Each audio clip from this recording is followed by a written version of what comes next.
it's the dual tracking bill, and this bill is saying that if we have a short sale running, okay, along with a foreclosure, we want them to stop the foreclosure if the short sale is approved. Because what's happening now is the right hand doesn't know what the left hand is doing, and we're getting short sale approvals, and they foreclose. Everybody loses. The buyer loses their home, the seller loses, because if they don't have a short sale, they have a foreclosure. A short sale is better on their credit than a foreclosure. So we're asking that you are for that bill, 1745. I don't know.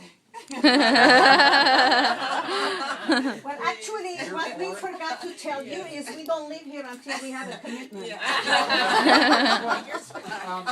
I actually was on that committee this week, Oh, yay.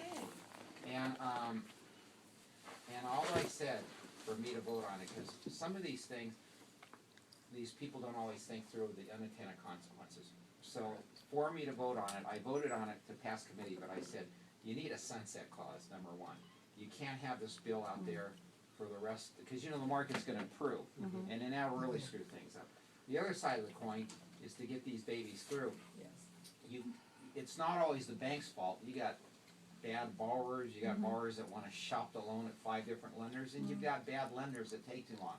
So the thing that I asked Norma Torres is you gotta put a time frame that once the deal's cut, you got 60 to 90 days to Exactly. consummate that sale, cause if not, I mean, then the bank's left on the line for 6 years, 10, I mean, really, they can get sued for that. So there was no time frame, and there was no sunset clause, and there needs to be a sunset clause, cause you don't want that happening in a healthy market then. You wanna be able to That's blow those correct. suckers out. So I did vote for it Yay. on committee, but I only said if you do those amendments. So if those amendments are not in there, then I would vote against it on the floor.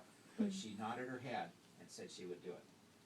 So I hope she follows through on that. But the Bankers Association, or the Mortgage Bankers Association was there too, and then they came up and said they wanted a sunset clause too, and she said, we'll take those amendments, so yeah. Okay. So I'm learning how to answer questions like politics. I'm definitely for it and positively against it. That's what we like to hear. So, next. Yeah. Well, is he still shy?